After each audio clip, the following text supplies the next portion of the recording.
ये heat proof भी है, ये वाटर प्रूफ भी है और ये डस्ट प्रूफ भी है। अनबॉक्सिंग करते हैं अरशद साहब, अनबॉक्सिंग आप करें और आप टेक्निकल फीचर्स इसके बताएंगे। ग्रोवाट के बारे में एक बड़ी नेगेटिव हाइप बनी हुई है, आप स्टार्ट करें।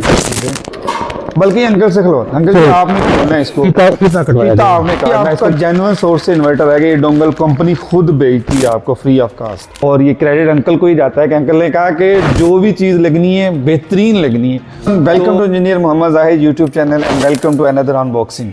हम अनबॉक्सिंग करने जा रहे हैं ग्रोवाट के 15 किलोवाट के इन्वर्टर।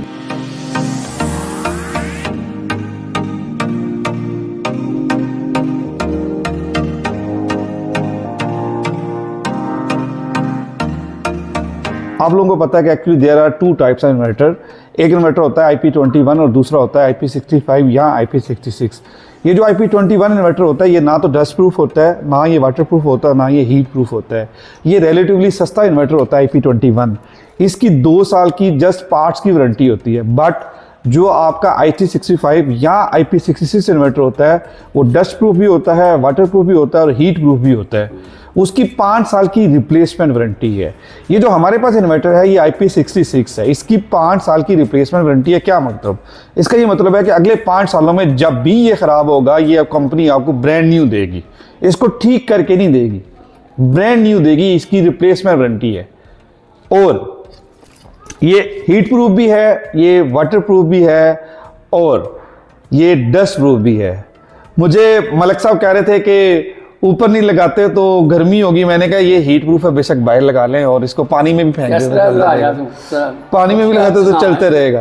तो इसकी अनबॉक्सिंग करते हैं और इसमें हम देखते हैं कि क्या क्या साथ भेजते हैं।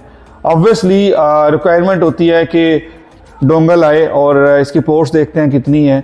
डोंगल चाहिए होती है वाईफाई मॉनिटरिंग के लिए। आप लाहौर में हैं, सियालकोट में हैं या आउट ऑफ कंट्री हैं तो आपके मोबाइल के अंदर सारा डिस्प्ले आ रहा हो, वो डोंगल होती है। तो built in dongle, let's see, hopefully built in dongle होगी इसमें।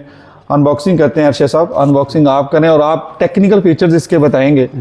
कुछ किस पोर्ट का क्या पर्पज़ है और डोंगल अगर निकलती है जो कि निकलनी चाहिए। अभी अब top of the line inverters की बात करें तो हवावे नो डाउट अभी भी टॉप ऑफ द लाइन है। उसके बाद 3 इन्वर्टर्स हैं जिनको हम रैंक करते हैं तो वो इक्वली गुड हैं। उनमें सोलिस है, उनमें गुड भी है, उनमें ग्रोवाट है। सो वो put the option up these 3 inverters. और मलक साहब ने कहा कि उन्होंने ग्रोवाट के साथ जाना, हमने कहा let's go with the growth, equally good है। और फिर एक वीडियो हम आपको दिखाएंगे इंशाल्लाह पूरे सिस्टम की। We went with Longi Himo 7 plates by Fisher, वो बाद में बताएंगे। अभी के लिए जो इन्होंने सेलेक्ट किया ग्रोवाट, अच्छा इन्वर्टर है, काफ़ी अच्छा एक्सपीरियंस है इसके ऊपर और बहुत अच्छा चलता है। अनफॉर्चुनेटली मसला ये है कि ग्रोवाट के बारे में एक बड़ी नेगेटिव हाइप बनी हुई है कि ये हीट अप हो जाते हैं, इसमें मसले आते हैं। वो इसका B ग्रेड इन्वर्टर है, मैं आपको बता दूं, वो इसका B ग्रेड वर्जन है ग्रोवाट का, इसमें B ग्रेड बहुत ज़्यादा आ रहा है। सो ये आप पे है कि आप कौन सा सिलेक्ट करते हैं, A ग्रेड सेलेक्ट करते हैं या B ग्रेड। अल्हम्दुलिल्लाह ये जो प्रोडक्ट पड़ी हुई है जेन्युइन सोर्स है और ये A ग्रेड इन्वर्टर है। सो स्टार्ट करते हैं। अभी इसके बारे में सबसे इम्पोर्टेंट 2 चीज़ें हैं। पहली तो जिस तरह भी आपने A ग्रेड और B ग्रेड की बात की, अब हम कस्टमर को तो नहीं ये चीज़ पता चल सकती कि A ग्रेड का कैसे हम पता चला सकते हैं, B ग्रेड का कैसे पता चला सकते हैं। उसके लिए वही बात जो हमेशा ज़ाहिद भाई कहते हैं कि आपका जो सोर्स है वो सबसे इम्पोर्टेंट चीज़ होती है। क्योंकि ग्रोवाट जो है कुछ टाइम मतलब मार्केट के अंदर इसकी रेप्यूट काफ़ी मतलब ख़राब रही है। उसकी रीज़न यही थी कि हमारे कुछ लोग इसको सेल्फ़ इंपोर्ट में ले देते हैं कि एक बंदा जा रहा है, जाहिद साहब जा रहे हैं, मैं जा रहा हूँ 10 पीस वहाँ से उठा के लिए। यहाँ चाइनीज़ आए, उन्होंने आके लोकल मार्केटिंग की और लोगों के 20, 25, 50 ऑर्डर बुक किए और हीट की जो क्वालिटी है वो एक इंतहाई नाक़िस और पुअर किस्म की क्वालिटी के साथ ये इनको असम्बल करके दिए गए। ये वाले जो ग्रोवाट इन्वर्टर थे उनमें नो डाउट के इस किस्म के इश्यूज़ थे। लेकिन जब आप किसी प्रॉपर अथेंटिक इम्पोर्टर से कोई प्रोडक्ट लेते हैं तो उसमें इस किस्म के कोई ना तो मसाइल आते हैं और बल्कि सबसे जो मेन चीज़ है कि उसकी वारंटी को ऑन किया जाता है। जबकि उस तरह के जो नाकिस इंपोर्ट के जो इन्वर्टर जो सेल्फ़ इंपोर्ट है जो 10, 15, 20 पीसेस के ऊपर डिपेंड करती है, उसका किसी किस्म का कंपनी क्लेम जो है ना एक्सेप्ट नहीं करती। कस्टमर इस चीज़ को बाय कर रहा है, उसको पता हो कि इसके अंदर से क्या क्या एसेसरीज़ अवेलेबल होती हैं, क्या होनी चाहिए, ताकि जब भी आप किसी जगह से भी परचेज़ करते हैं तो वहीं पे इसकी अनबॉक्सिंग करवा के अपनी एसेसरीज़ को जो है ना काउंट करें, चेक करें। तो ज़ाहिद भाई करें फिर स्टार्ट? आप स्टार्ट करें। बल्कि अंकल से खिलवा, अंकल जी आपने खोलना है इसको, कितना कटवाया फीता जाए? आपने काटना है इसको, यहाँ से ये चला दें बस इसको। अच्छा जी, इसको लाल ही बनते हैं। दबा के करना कोई बात वो आगे नहीं बनते, हाँ, या इंशाल्लाह। जी। ये ये जी दिखाते हैं आपका। कि इसका फर्स्ट लुक क्या होगा। इसमें थर्माकोल शीट की पैकिंग जो है, उसके बाद फिर पॉलीथीन की पैकिंग। ये सिर्फ सबसे मेन चीज़ उससे की लॉक पहले आपको इसके अंदर से इसका वारंटी कार्ड और इसका जो है इंस्ट्रक्शन मैनुअल या यूज़र मैनुअल इसको कह सकते हैं, इसके अंदर जो वॉल माउंटिंग ब्रैकेट होती है उसकी डायमेंशन, उसका आपको गाइड किया जाता है कि आप कैसे इंस्टॉल करेंगे, डिस्टेंस मेंटेन कैसे करेंगे, कि अगर इसके बिल के साथ कोई और अगर इन्वर्टर है या कोई वॉल है तो आपको कितना डिस्टेंस उसकी वेंटिलेशन के लिए रखना होगा। तो ये सारी चीज़ें इस मैनुअल के अंदर आपको मिलती हैं।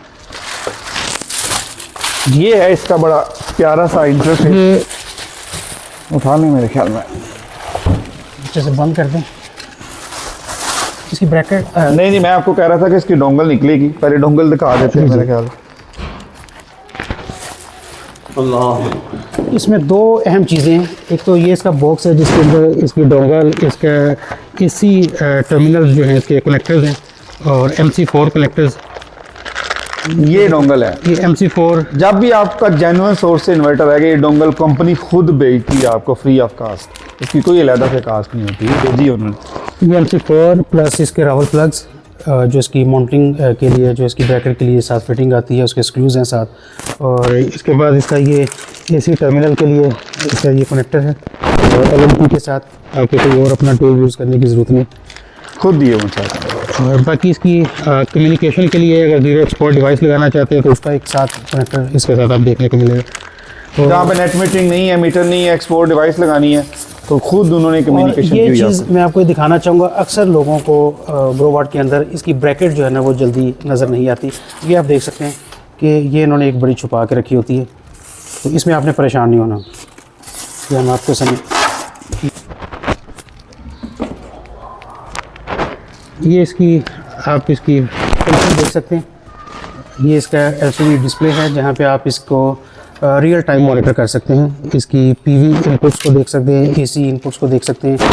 और ये इसकी ग्रीन लाइट है जो कि इसके ऑपरेशन को इंडिकेट करती है कि ये प्रोडक्शन में है या प्रोडक्शन में नहीं है। उसके बाद आ जाएँ इसके मेन इनपुट टर्मिनल जो है, इसमें दो तरह के MPPT दिए गए हैं। आप मतलब इसमें दो MPPT का मतलब होता है कि आप दो मुख्तलिफ ब्रांड्स के पैनल, दो मुख्तलिफ वोल्टेज के पैनल इस पे इंस्टॉल कर सकते हैं। सबसे मेन चीज़ यूजुअली क्या होता है कि आप लोगों के पास 250 वाट्स के या 550 वाट्स के पैनल होते हैं और आप लोग चाह रहे हैं कि आप उसके साथ ऐड ऑन कर दें 600 प्लस वाले पैनल्स, तो वो आप इसमें कर सकते हैं।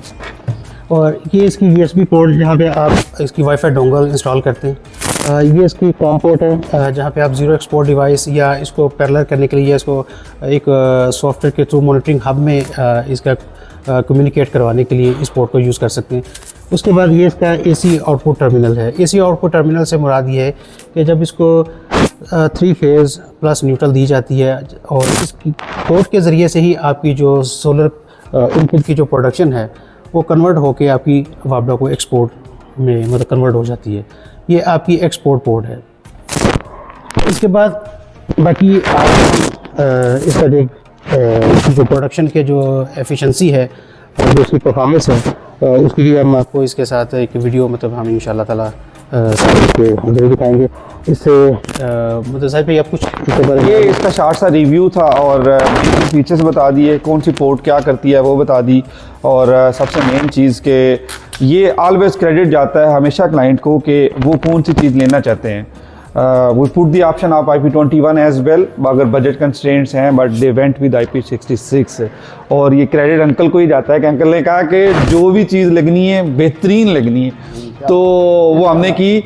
और यही एक विजन होता है कि जो जिन लोगों की आदत होती है कि वो ज़िंदगी में हमेशा बहुत अच्छा करते हैं, सो वो किसी भी चीज़ पे कंप्रोमाइज़ नहीं करते। और ये इंशाल्लाह इनका ये जो फैसला है IP66 के साथ जाने का, ये पे बैक करेगा इंशाल्लाह। और वी होप कि इंशाल्लाह आज के बाद बिल जो है ना वो ज़ीरो हो जाए। इंशाल्लाह ठीक है, चलें।